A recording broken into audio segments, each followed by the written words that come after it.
is run an aging report and look at their aging buckets, 0 to 30, 30 to 60, 60 to 90, 90 to 120, and anything over 120 days. And just see how much money you got hanging out there. This episode is brought to you by Transworld Systems. For the past 22 years, Jeff has had the privilege to work with small business owners and Fortune 500 companies to enhance their back office processes with technologies to reduce costs, improve profitability, and create great growth opportunities. Transworld Systems brings knowledge, experience, expertise, and superior technology with products that are embraced by thousands of medical facilities, banks, schools, and universities. Transworld Systems has helped clients grow their business and recover billions of dollars over the past 50 years. Enjoy the show. Welcome back to the Prospecting Show. Today we have Jeff Dorsey on the call. How are you? I'm good, Dr. Robertson. I appreciate the invite. Yeah, absolutely. So to kind of start off here, give us a little background on Transworld Systems and your kind of role and how you're serving the community. What do you do? Okay, sure. Well, Transworld Systems turns 50 years old this year. We have been providing accounts receivable analysis, debt recovery to the business and medical community since 1970. What my role is to help business owners, and I dive mainly into the healthcare space because that seems to be the biggest playground for us to play in helping doctors and dentists. But we assist them in operations as far as helping them streamline processes, identify ways that we can help them improve their bottom lines. We also integrate with a lot of the major softwares in both the medical and dental space, and just show them how we can streamline processes. And with our service that has worked, it's a proven system, it's worked for 50 years, how we can cost effectively get their dollars in the door and so they can keep more of their money. And so for the people who don't necessarily understand this piece of it, maybe they're clinicians, they're not really the business people in it, like maybe kind of walk through why this would be an important thing to start outsourcing or looking at outsourcing. Well, when I started with Transworld, April will be 22 years, the landscape was a lot different. At that time, most medical practices, 80 to 90% of their revenue was generated by insurance companies. They filed a claim and they got paid. Well, that landscape has changed. So now the responsibility of payment has shifted more towards the patient because of higher deductibles, a lot more uninsured people, and it's a problem with healthcare providers getting paid because they're chasing that money on services they've already provided. Right. So what we do is we help them identify those issues.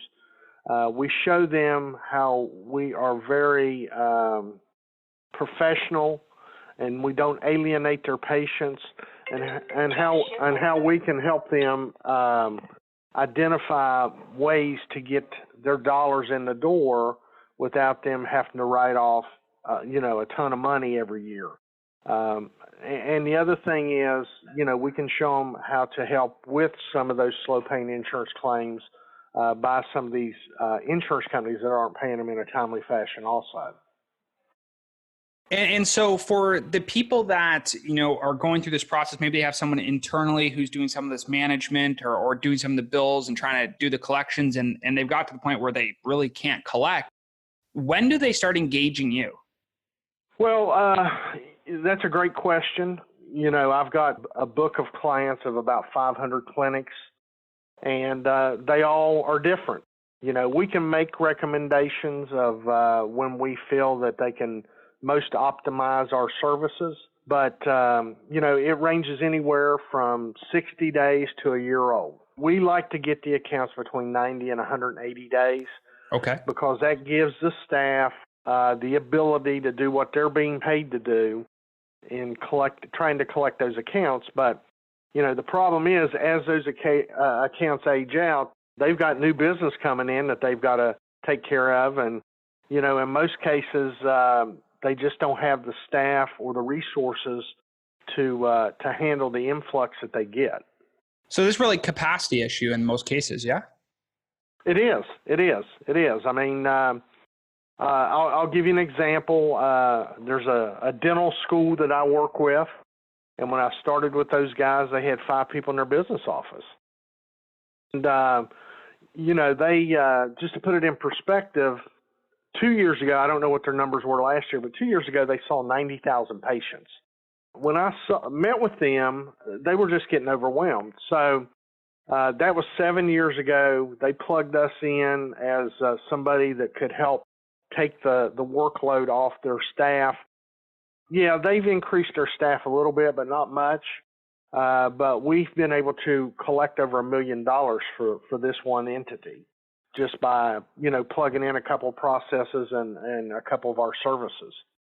And so where do you find that like a individual would come to you guys? I know you talked about the timing in the process, what time they would come to you at, but how do they normally reach you? Is it through a referral? Is it through you guys have done some outbound marketing? Is it that you've educated the doctors, or like how do people typically find out about your service? Because it's kind of unique in the sense that you have a specific market you're working with, but there's also a lot of other companies that do, accounts receivable and some of these other types of services or portions of those services. You're absolutely correct. I mean, but I'll tell you, let me just say this. When I started, as I said, 22 years ago, there was over 6,000 collection agents. Now there's around 4,000. The reason I bring that up is a lot of them didn't become compliant with the new laws because we are one of the most regulated industries out there. So there's a lot of compliance things that we have to deal with. Right. Cybersecurity is a big deal. I mean, 2 years ago, we invested $17 million in cybersecurity. And we use the same facility that Google, Intel, and JP Morgan Chase use. So, I can tell anybody with confidence when they pass along sensitive information to us, they're in the best hands in the industry. So what has happened is you've seen, a lot of collection agencies go by the wayside. But to answer your question is, we do things the old-fashioned way. We make phone calls. We knock on doors. One of the biggest things that we get recognized by is we integrate with some of the most prominent medical and dental softwares on the market. So, and we're also endorsed by several medical and dental associations. Because they've seen the value that we bring to the marketplace, so they're very comfortable in referring us to their members. Gotcha. So yeah, that's more of a relationship type sale where the people are coming in, they're saying, well, we know you've had this, or we know someone else who's used your service and we're interested in introducing you to somebody else. Now, when you talk to these doctors, do most of them understand why what they currently have is not enough? Doctors are healthcare providers. And a lot of them, to be honest, really don't know what's going on in the back end. That's why they hire administrators. That's what they pay those guys to do. On the dental side, they're more in tune to what's going on the back end as well as the front end. Medical doctors, and I'm not saying all of them, but most of them, they're there to treat patients. That's why they hire these admins or VP of finances to run their businesses. So those are usually the people I meet with. Now, if we're dealing with a big organization and there's going to be a lot of money exchanging hands, we're going to get the principal doctors in the meeting and explain to them what we do and why we do it and what the costs are involved and all that. And once we explain how our process works, we show them results from practices that would be close to what they're doing. Then they understand that we do bring value. And the other thing is, we guarantee our results. We're one of the few companies out there in our space that lets people know when you invest in us, we're guaranteeing you aren't going to lose any money. We're going to actually double your investment or greater by doing business with us. And so compared to these other companies, then they're looking at that and saying, okay, well, we're going to get a positive ROI, we're going to get a well-vetted company, we're going to get a great service. Where do you find that most of these other companies come short other than compliance? I would say customer service. We touch every state. I mean, we're licensed and bonded in every state that requires it. We can collect anywhere in the U.S. We have 18 collection locations throughout the country. We have thousands of employees. We just have a bigger footprint and can provide, superior customer service. I'm not saying other agencies can't do that, but, I've run across hundreds of them in my career. And, once somebody gives us a shot, they're usually a client for a long time. I mean, I've got clients who have been with me my entire tenure that I've been with Transworld Systems, which is a blessing because, in our industry, people always think grass is greener on the other side. And they're like, well, we'll try somebody else. Well, I've had that happen. And, a year, 18 months later, they call me back and say, hey, we want to come back. That wasn't as good a deal as we thought it was. Well, and that brings up a good point, right? Not everything is based on price, right? It's really based on cost. And I think a lot of people look at it and say, well, the price of this is cheaper. It's like, yeah, but the cost is so much more. You know what I mean? It's not always about who's got the cheapest product. It's about who delivers or service. It's who delivers for what that cost is, right? And I think what you guys are saying is that you might not be the cheapest individuals, but the cost of what you guys are doing is actually probably one of the best costs.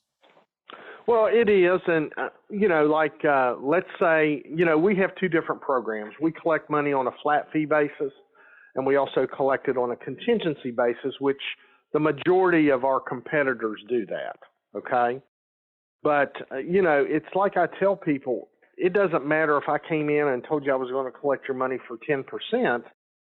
If I didn't collect any money, it doesn't make any difference. So, most people are going to pay somebody 30% to collect 10% of their money. And then they're paying them 100% to collect zero of their money. So what they really need to look at is what their recovery rate is, how much of my money, if I'm giving you $1 million to collect and you only collect 100,000 of it, and then you're charging me 30%, you got to look at what your net back is. It's not much out of that $1 million. Right. And it's also the timing, right? How fast can you actually do the work? But then it's also how quality is it, right? Like, let's say there's maybe not an audit, but there's some other bureaucratic process that people go through. It's like, well, what's your cost then when somebody screws it up, right? You think it's expensive now, just wait till you do it wrong. We provide a lot of ancillary services that a lot of agencies don't. In all three of our services, we have two fixed fee models, a first and a third party service, and then we have our traditional contingency. Well, we do address scrubs. We're tied in directly with the U.S. Postal Service. So if we find a new forwarding address, we're going to contact the debtor or the patient at that address, but we're also going to send the client an email alert saying, hey, Dr. Robinson, this patient has a new address. You need to update your practice management software. Here's the new address. We also do bankruptcy scrubs. We do asset analysis. There's a lot of things that we do that we don't charge for, okay, which, we bring a lot of value to the table for what we do. For example, we're touching these patients, if necessary, 5 times in each one of our fixed fee services. Typically, depending on the volume, for less than $12 an account. You can't pay somebody in-house to do that, to get on the phone and try to reach these people, or sit down, run an aging report, and print stuff and mail statements for that. You just can't do it. Yeah, well, and that's talking about outsourcing too, to some level, right? It's like even if you could pay somebody to do it for less than what you guys are doing, you still are, your currency that you're losing is time for your people in your office, right? If you have a dedicated administrator, it doesn't matter if you're making money or not making money on it. If they have no hours and they need 40 hours, it's a problem. Exactly. You know what I mean? Right. So outsourcing and going with you guys is a much better option, because at the end of the day, you can't run an operation with one person. It's just not going to be possible. So they might as well just contract the services and get it out of house. I've got some practices that I work with that have over 100 doctors. Okay. And to your point, they only have 8 hours in a day to work accounts. Okay. So, Right. let's just say one individual is able to touch 30 or 40 patients in a day. Okay. Well, one of these particular entities, we're tied in with their software. We can touch thousands of them in a day at the click of a button. And Right. the cool thing is we generate financial reports every night. So as we generate payment, they report it into their practice management software, which in turn reports it to us. We're generating accounting and financial reports that are at their fingertips. They never have to call us for reports. So, that's another added value that we bring to the table that we don't charge for. We're letting you know, okay, you've spent this much money with us. You've placed this many dollars. This is your ROI. This is your cost to collect. And if you were using an agency that was charging, we'll just say 30%, this is what you would have paid them versus what you're paying us. Yeah, and it really comes down to modeling too, right? How big is the practice? How small is it? What kind of people they have on staff? What's their capacity? What's the patient load? And all these different factors. But I think what you guys are doing is you have these syndicate type partnerships where you have the ability to offer more than one type of service so that somebody can come to you guys directly and say, I want service X, and you can deliver service X. You know what I mean?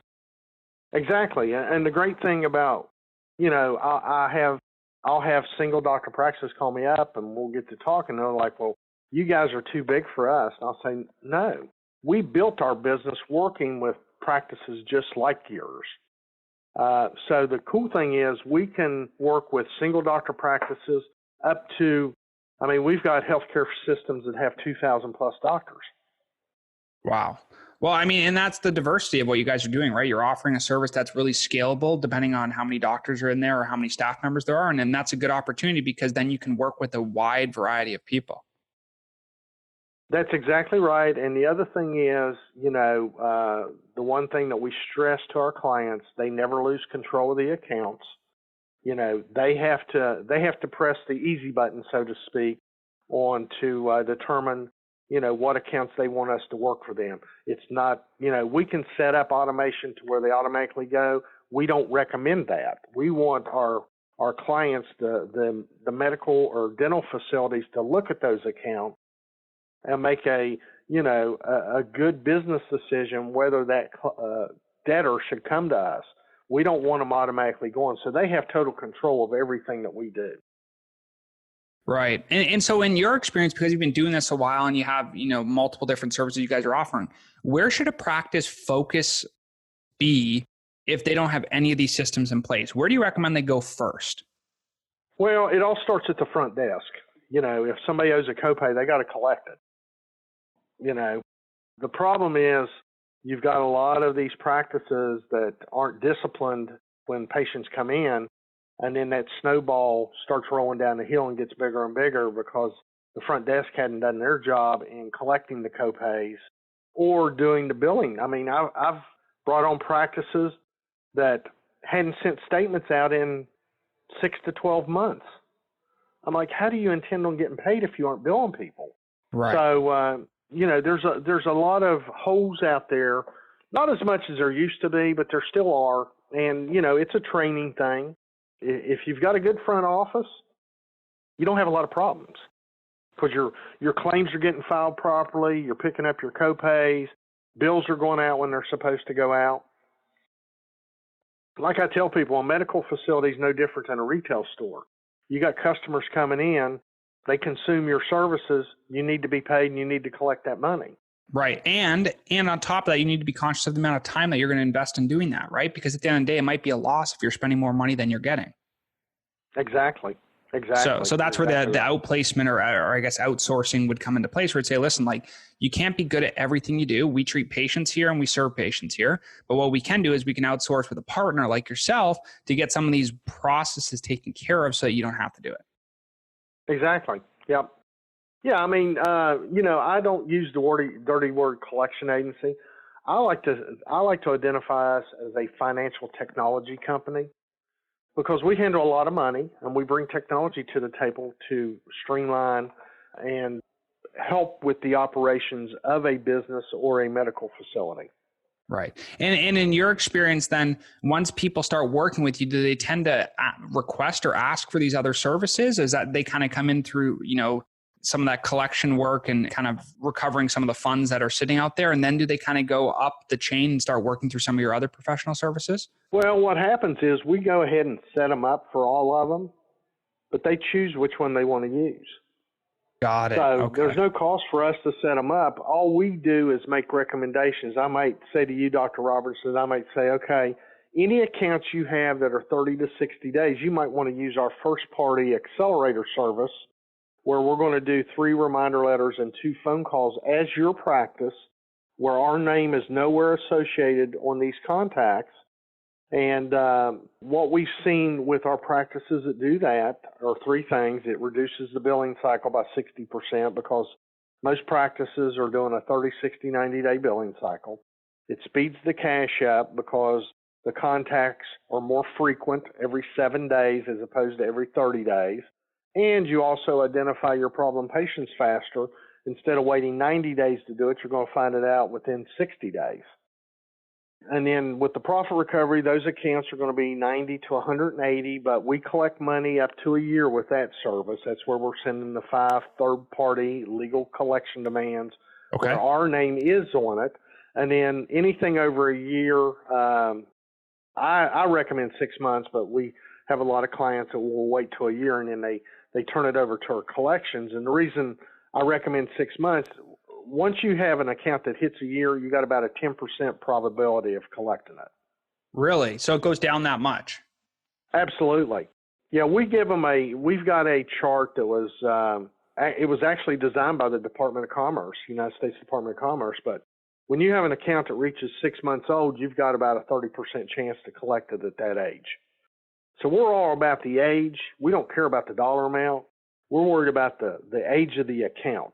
If you can wrap your head about getting us the accounts when we recommend, we're gonna do great for you and have a long-term relationship. Right. Where our services don't work is 2 reasons. Either people don't use us when they sign up or they don't use us properly. Got it. So in your experience then, kind of to wrap up this session, there's a lot of pieces in here that I think a lot of the physicians that listen to this podcast are going to start to understand. What would you recommend that a clinician does? Maybe they're very focused on treating their patients. They have a front desk staff and they have some support staff, but they don't really know where to go. What should they do first? Like, what kind of audit internally should they do before they start shopping the market for something like what you have? Well, the first thing I would recommend is run an aging report and look at their aging buckets, 0 to 30, 30 to 60, 60 to 90, 90 to 120, and anything over 120 days. And just see how much money you got hanging out there. Okay. Now, what's going to happen is they're going to see a big balloon in the 0 to 30 because they're waiting for payments from the insurance companies. Now, let me just throw this out there. We also provide a third-party collection service that goes after insurance companies. Okay. So, for the Blues, the Aetnas, the Cignas, and all these ones out there that are stalling payments, we go after those guys as a collection agency and have tremendous success. My clients over the past 20 years have probably spent about $2 million with me with that service, and we've collected in excess of $200 million for them. Wow. So that's great ROI for them, right? It's unbelievable ROI. I mean, I can collect insurance money for literally 3 cents or less on the dollar. Wow. That's amazing. Like, people should be looking at that and saying, hey, this is how we're going to grow, right? It's not about the service you render. It's not what you bill. It's about how much you actually collect, right? And at the end of the day, you can either be average or you can actually go and collect what you need to collect. Exactly. Right.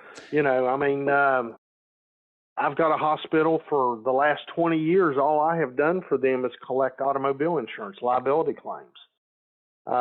They've spent $46,000 with me, and we've collected $18 million for them. Yeah, I mean, that's a total win. There's no other way to do that. So let's think about this way. So first of all, how can people reach you? What's an email, a phone number, a website, whatever it is you want to throw out here? How can people reach out to you who are physicians, or maybe they're in a practice working and they're they want a discovery call. They want to kind of learn a little bit more about how you can help them. Absolutely.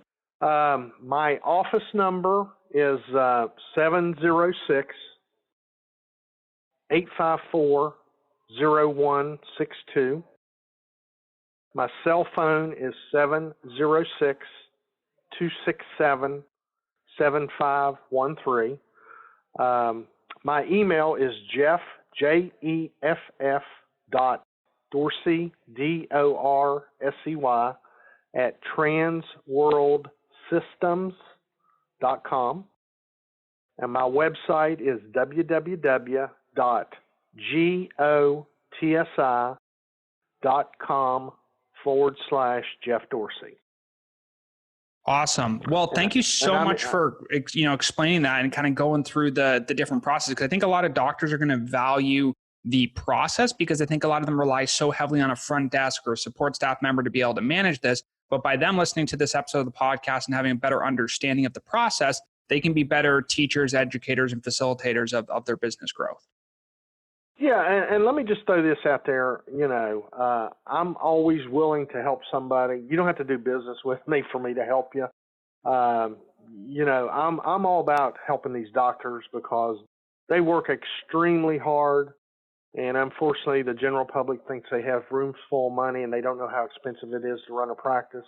And if I can do just one thing to help a doctor, I'm all about that. Yeah, well, we definitely value that, and I appreciate you taking, a half hour to your day today to chat with us on the Prospecting Show, and I look forward to hearing what the listeners have to say about this episode. Well, listen, Dr. Robertson, I appreciate the opportunity very much, and I thank you. Thank you. All right, have a good day.